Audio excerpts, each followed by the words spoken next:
folklore of Suantraí Íosa. You're very welcome to Suantraí Íosa, the Lullaby of Jesus, where we look at the readings for tomorrow morning, the 26th Saturday of March in the year 2022. And it's the third week, and we have the first reading is taken from the prophet Hosea. And the lovely phrases in it: what am I to do with you, Ephraim? What am I to do with you, Judah? This love of yours is like a morning cloud, like the dew that quickly disappears. And then an insight: this is why I have torn them to pieces by the prophets, why I have slaughtered them with words from my mouth, since what I want is love, not sacrifice, knowledge of God, not Holocaust, knowledge as in the sense of knowing, as in loving God. It's not just an intellectual knowledge. The original meaning of theos logos is someone who has a loving knowledge of God. The theologian is someone who is deeply in love and moved by God, and is so the psalm tomorrow speaks Psalm 51. David: for in sacrifice you take no delight, burnt offering for me you refuse. My sacrifice, a contrite spirit, a humbled, contrite heart, you will not spurn. And we have a beautiful example of a humble heart. The story of the two men who go up to the temple. Now, one of them is a Pharisee who knows the law, as in the sense he knows about it, but doesn't know and love God. And strangely enough, this tax collector has a knowledge of God that allows himself to surrender to God.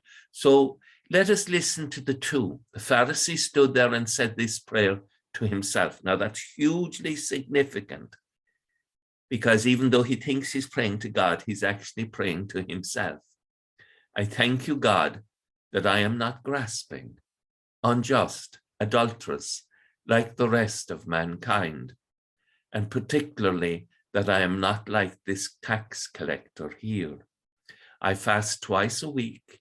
I pay tithes on all I get.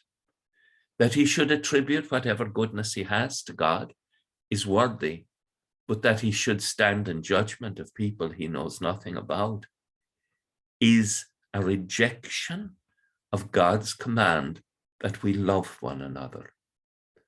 The tax collector, however, stood a distance away, not daring even to raise his eyes to heaven. But he beats his breast and says, God, be merciful to me, a sinner. He knows that he's broken. He knows that the solution to his brokenness is that he turns to God. The solution to his brokenness is he turns to God.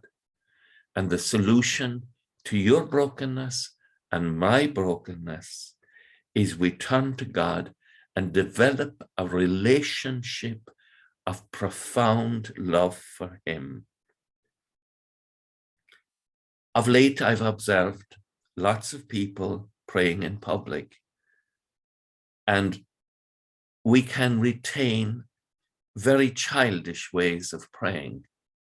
In fact, we're rushing through our prayers because we feel we have to get a set formula done.